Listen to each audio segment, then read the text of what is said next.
daily soccer podcast with the Global Sports Podcast Network. Welcome, everybody, to the Daily Premier League podcast. It is the evening of Monday, the 29th of September. Autumn is upon us. It's the day after a fascinating round of fixtures in the Premier League. In fact, there's still one more to play tonight, Everton against West Ham. We'll talk about that later. My name is Ken Davis. His name is Nick Britton. A very warm welcome to you all. How are you doing, Nikolai? Turn your mic on, mate. It helps. Autumn's been a nice sunny day. You know why? It's because when you were just talking there, I was suppressing a cough, and I thought I'll turn my fader down because I don't want anybody to hear me coughing. So then I didn't turn my fader back up again. Rookie error, my friend. But no, all good. Thank you very much. All good. As you say, it's autumn is upon us. It's got that autumn feel about it now, hasn't it?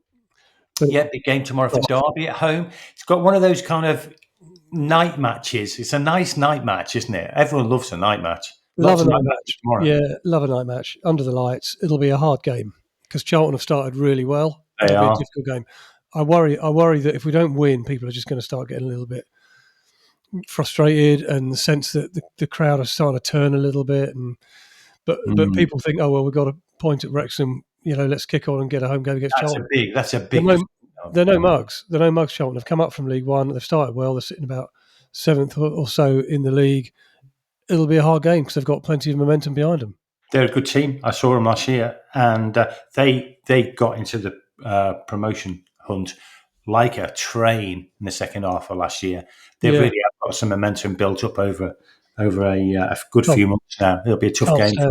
I can't stand Nathan Jones though. No, he's. We won't use the word. He's acquired taste. Put it like that. Yeah, he is, and I don't know anyone who's acquired it. So, 4 things to quickly talk about. I want to take a close look at Crystal Palace. Crystal Palace, I think it's fair to say, have been the outstanding success story, not only of this season so far, but also going back into the back of last season. Just want to talk about how good they are. You know, why are they so good? How are they so good? And what is a realistic aspiration for Crystal Palace? So I want to talk about that in the first part of the programme. Secondly, taking Palace out of the equation, because we might not be able to. I mean, they may be doing a Leicester on us right in front of our eyes. Without Palace, though, it's starting to feel a little bit like a 2-horse race, which is 100% better than a 1-horse race, which we thought it was going to be last week. But I'm just interested in your thoughts on the Liverpool Arsenal axis and some of the momentum swings that would be going on there. Thirdly, wouldn't mind a quick look at Villa. Villa won at the weekend. Signs of life. It wasn't the most fluent performance I've ever seen. So we'll talk about that. And finally, I think if we've got time, we'll just have a quick look at the game tonight. That is Everton against West Ham. So, first thing first, that's the running order. That's the agenda. Everybody ready? Here we go. So, Palace, Nick, I know you're very close to Palace. Palace are one of your favourite teams. You must be astounded in the progress under Glasner. I mean, what do you put it down to? Several things. Firstly, he's an outstanding coach, and he was an outstanding coach before he came to Palace. He's an outstanding coach at Palace, and his contract is up at the end of the season. And if you don't know, he's doing a very good job. Whether he stays or not, even his stock has risen miles, hasn't it? He's done a great job. I mean, he's the best. You could easily argue he's the best manager in the Premier League right now. Yeah, you can easily argue that. I want to argue against somebody who doesn't do it. So he's a terrific coach. He's found a system that works, and he's found the players that work within that system, and they are incredibly well drilled. Lessons for Amorim, because it's the same system, isn't it? Same system, total opposite from Amorim. Total opposite. He's got a settled team. So he's got Dean Henderson at the back, who's England's number 2. Good he's keeper. Got three who play at the back week in, week out. There's no mucking around with them.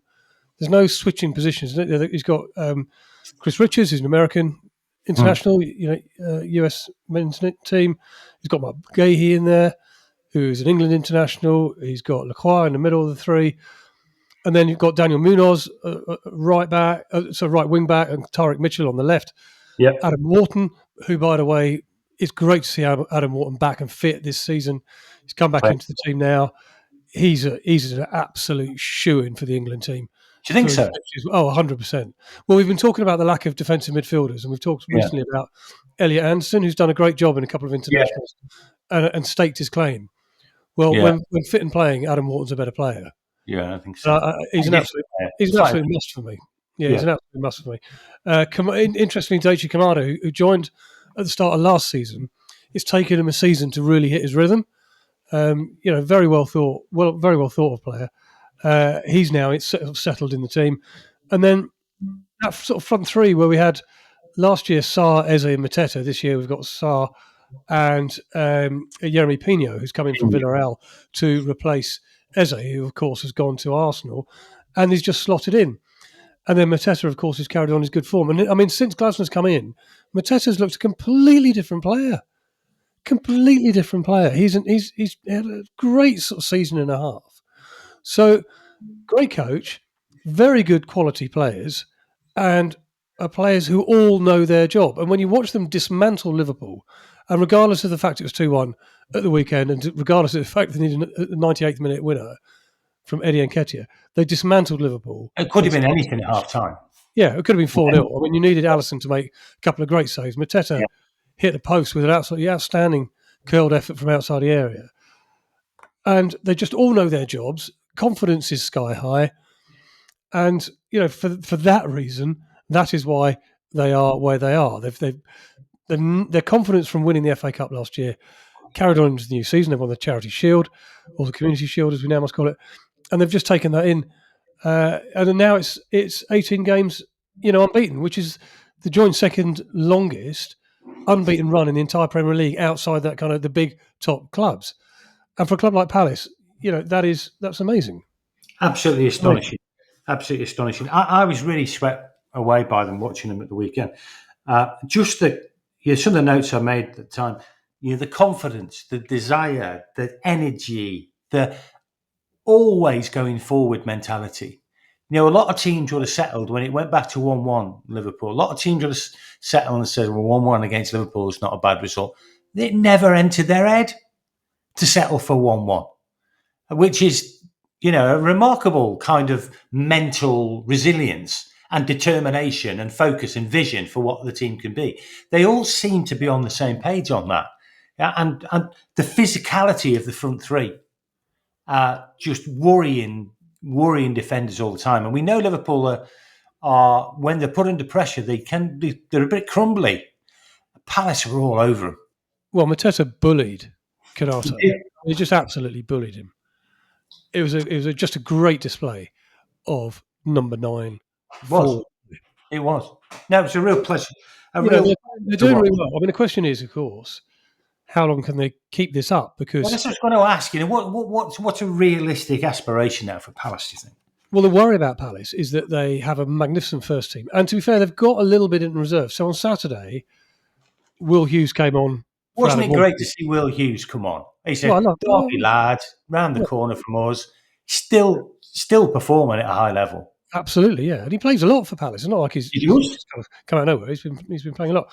But he's come on for Wharton with half an hour to go.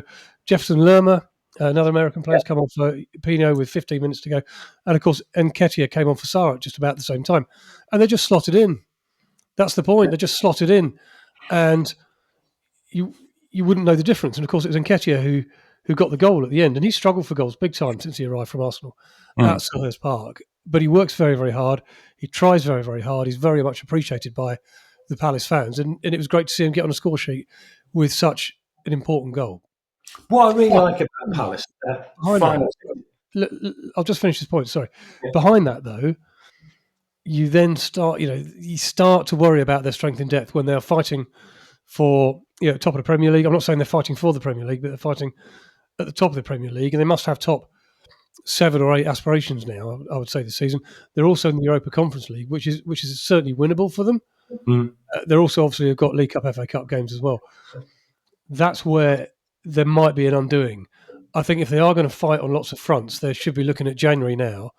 And I think if I'm Glasner, I'm looking to Steve Parish, the owner, to say, you've got to help me in January.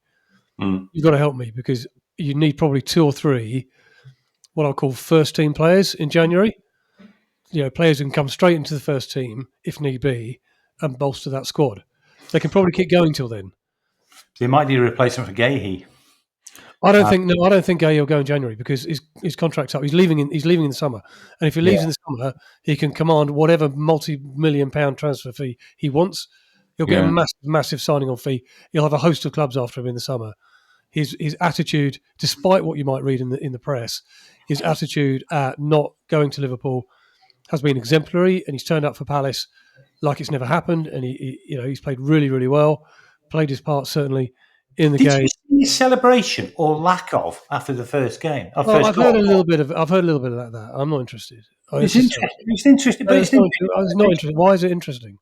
It's interesting because he just seemed to be slightly subdued in his celebration. Well, what does that tell you? Well, it just tells you that it was slightly more subdued than what you would expect. Celebration. I don't know. I hate this. I hate this kind of, that must mean he wants to let in a goal against Liverpool. No. It doesn't.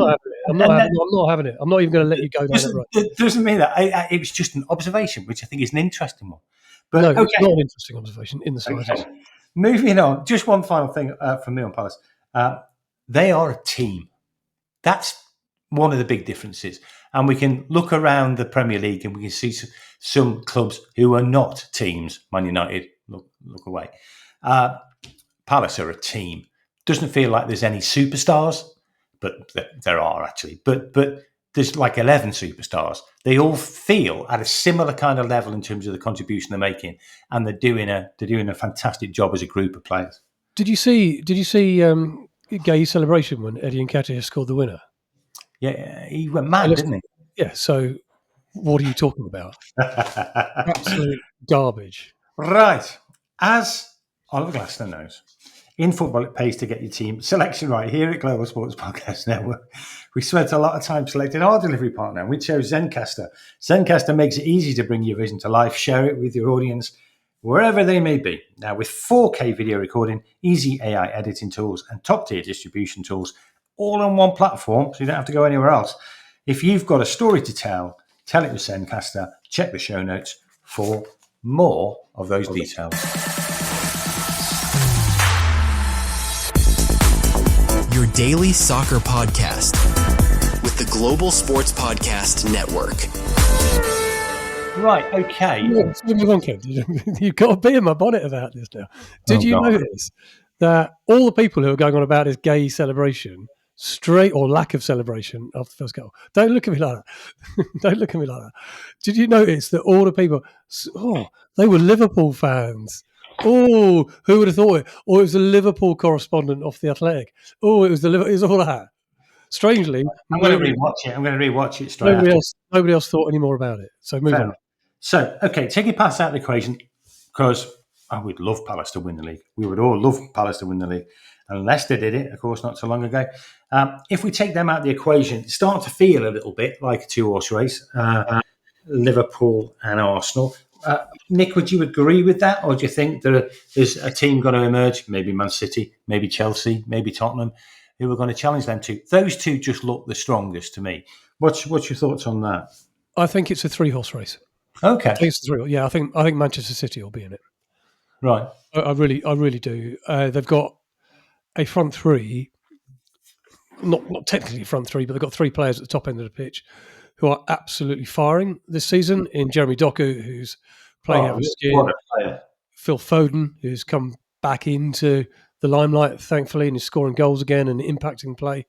And they've got Haaland, and we don't really even need to talk about Haaland because he's an absolute machine. And there are certain things that have gone wrong in early games for Man City defensively. They've looked a bit shaky. The midfield hasn't really got going. I think they need Rodri back fit, playing every game. They missed Bernardo Silva again, I think, a little bit on Saturday, although they won 5-1.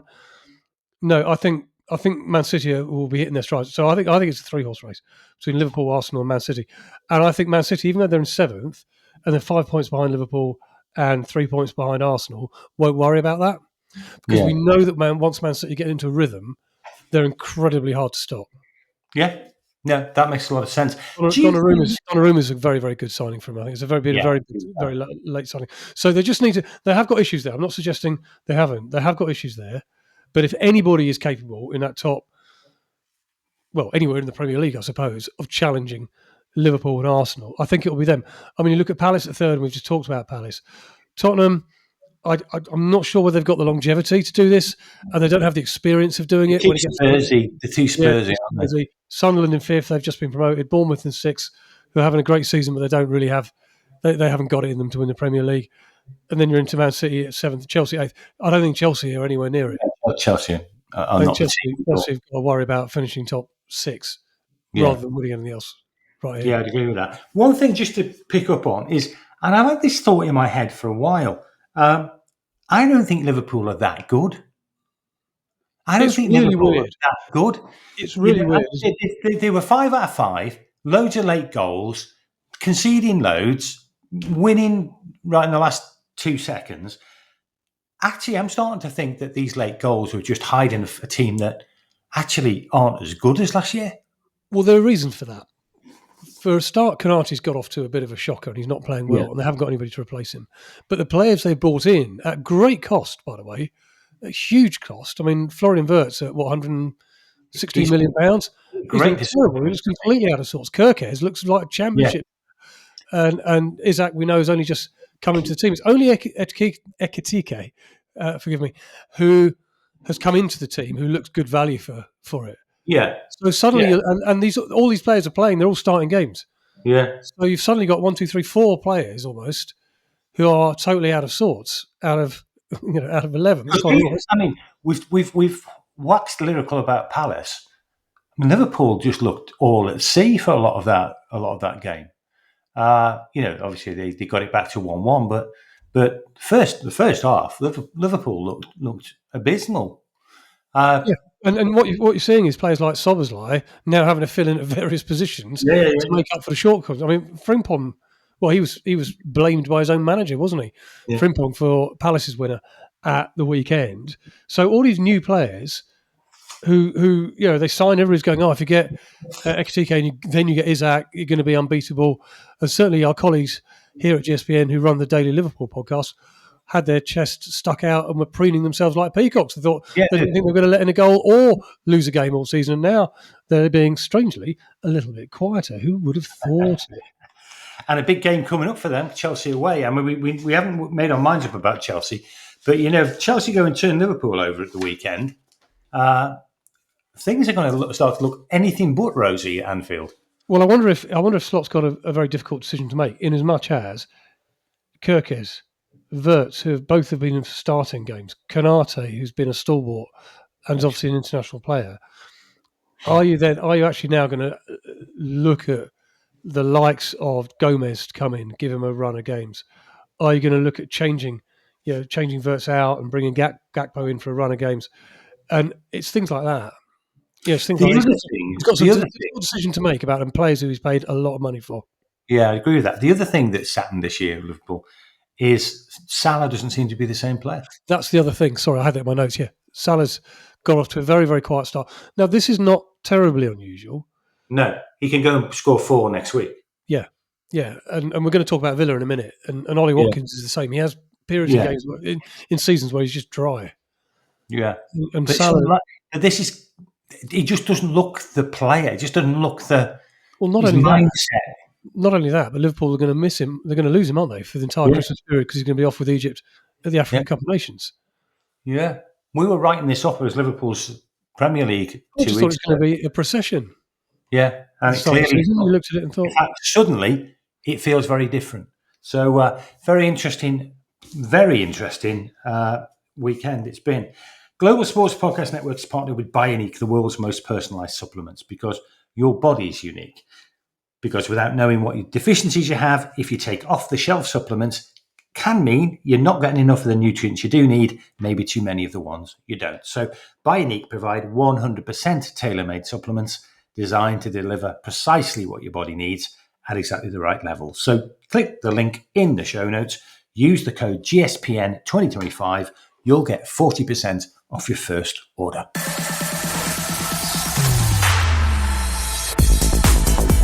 daily soccer podcast with the Global Sports Podcast Network. Okie dokie, just finishing things off as we go precisely on 20 minutes into the third part of the podcast. We are that professional here at Global Sports Podcast Network. Villa played yesterday. Signs of life. They won 3-1 against Fulham. But that would be putting too much of a gloss on it, maybe. It was quite a complicated game. Fulham were running all over them for the first half an hour yesterday. I tell you, I did make a physical note of Josh King, Butcher player for Fulham. I mean, 18 years of age. I think he was magnificent yesterday. But in the end, it all worked out right for Villa. What was your take on the game, Nick? And is this things where Villa have suddenly got right now and going to kick on from here? Well, sign of life is about the right thing, isn't it? I mean, look, you're never going to suddenly go from from teams struggling at the bottom, can't score a goal, having a wretched time of it, to world beaters in the space of 90 minutes. But I think the second 45 minutes certainly showed there are signs of life and Villa are heading in the right direction at last. I always kind of felt they would, and you and I have talked about this quite a lot. I think they are too good a team to be mired around the bottom three, and 16th looks certainly better than 18th and 19th today. But it might not have been that case because, of course, Fulham scored very early on. They then had two penalty shouts. I mean, look, the first one I didn't think was a penalty. Just when it hit the lad's hand behind him. No, that was the second one. The first one, Josh King threw on goal, flicks it past Emi Martinez, and then goes over his feet. I mean, if you look at it, he's already on his way down. I don't think, though, he was booked for simulation, and I thought that was very harsh. I don't think he was simulating. I just think he'd lost control of the ball. He saw Martinez coming to get him, and he just kind of took the weight off the challenge. Yeah, the thing about that for me, I think if he'd followed the ball, he went in the opposite direction of the ball. He flicked the ball to the right of the keeper. He went to the left. If he'd followed the ball and gone to the right of the keeper, it would have been a stonewall penalty. 100%. 100%. He made the wrong decision. I think it was just because he kind of looked like he was going down already. Yeah, he was going nowhere near the ball. He wasn't going nowhere near the ball, and therefore, is it a foul? Given the body position of Martinez and given the movement of both players. So I don't think it was a foul. I don't think it was a penalty, but I certainly don't think it was a booking for simulation. And I feel for Josh King because he's a real talent.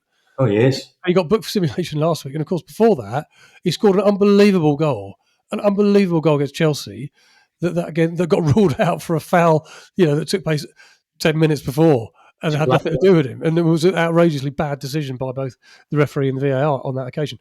So, I feel for him. He's having a bit of a rough time of it, but he's a real talent. He's a really, really good player. But anyway, look, after all of that, and you're just looking at it and going, this is another Villa horror show. And pretty much out of nowhere, long ball over the top. Very direct, wasn't it? Well, it was very direct. Anderson makes a complete hash of the header. He gets underneath it, bounces over him. But Ollie Watkins, sharp as attack, gets in, lobs the corner. He has a lovely finish. And good for him. First goal of the season, first goal since May. And all of a sudden, Villa, you feel the confidence. Well, first of all, you feel the relief. Then you feel a bit more confidence, and then it becomes a much better performance. And the key to it was 2 goals in 2-3 minutes in the second half. John McGinn rolling back the years. I mean, what a John McGinn type of goal!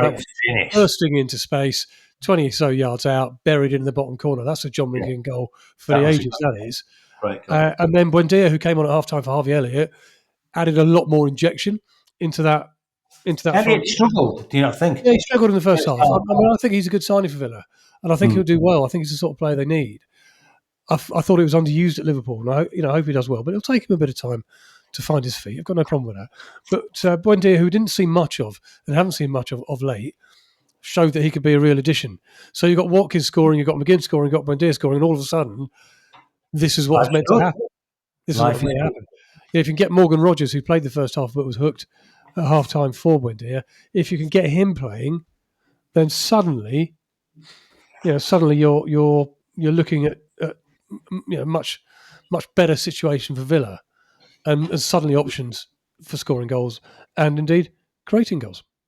I think they've got Burnley at home as well this next weekend. Well, it's a good game to have, isn't it? It's a good game to have in their position. That's what you want now, isn't it? Yeah. That's what you want now. And so things could look a lot better. Now, just very quickly before we wrap things up, Everton against West Ham tonight. David Moyes, manager of Everton, of course, ex-West Ham. Nuno, first game for... Is it? Yeah, it would be his first game for West Ham. Well, I hope so. He only got the job on Saturday. Yeah. I don't know even why I did a double take on that. Obviously, it's a bit early for Nuno to have much of an impact. But I think it's an important game. I quite like the look of Everton this season. What's your prediction for tonight? It's very difficult to see anything other than a home win because Nuno will not have had a chance to get to his players. I think West Ham will put a better performance on because I think they've just given up under Potter. Yeah. And there's always this bit of, even if there's no manager, so there's like a caretaker manager or something like that, or even if a manager has just walked through the door, what generally happens is players just feel a sense of relief, a sense that the burden has been lifted, and just naturally play better. Now, you may then say, well, that looks like they've downed tools for their previous manager, or it looks like they weren't trying hard enough.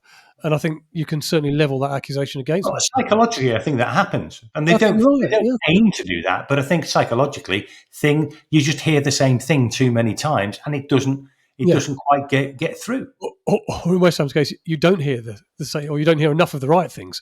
Yeah, because maybe. As we know, they concede at pretty much every corner that's against them. So I'm expecting them to see. I'm expecting to see a better performance.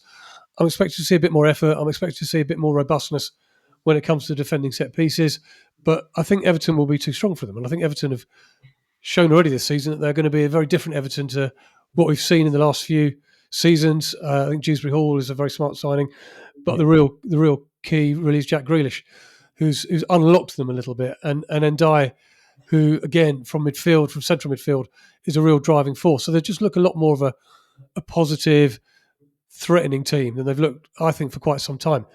They haven't yet solved their number 9 crisis, and they're going to have to go into the market probably in January because Beto and Barry are neither of them are the answer, I don't think. But as long as you can get Grealish playing with freedom and enjoying himself, as long as you can get Ndiaye running the midfield as he has done, Dewsbury Hall, as I say, creating, they've got good talent. And I think at home, it's really important, by the way. It's really important that when you move stadium, you get off to a good start. Yeah. And I feel they have done at the Hill Dickinson Stadium, having moved from Goodison Park in the summer. And that means the crowd will be right behind them. And I'd imagine it's, when the crowd get going and the team are playing well, it's a great place to be playing football.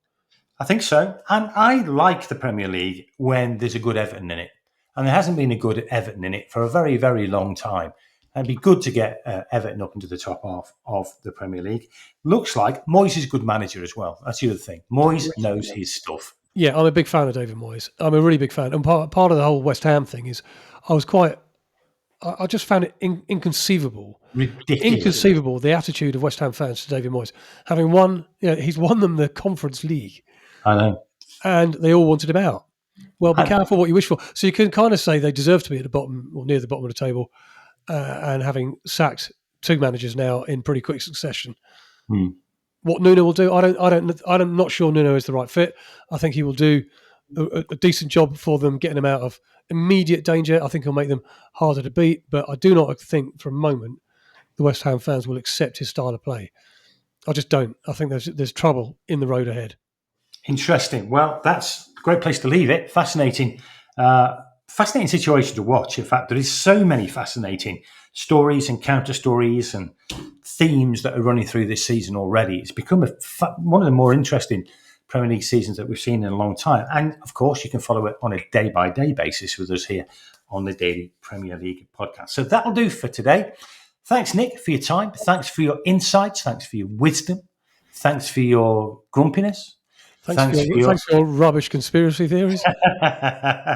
We'll see you all again tomorrow. So until then, it's good night from me and it's good night from Nick. Good night.